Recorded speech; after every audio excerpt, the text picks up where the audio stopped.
Nissan tayo mga boss. Oh, bagong modelo yan, bagong bumper din.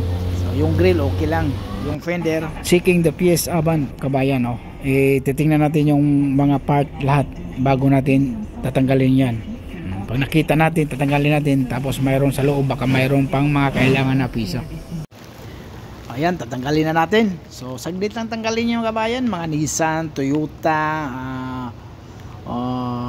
Hyundai, Kia, Audi, BMW, Mercedes, saglit lang tagayin lang. Lalo na yung mga bagong modelo ngayon, saglit lang, halos naka-clip lang lahat.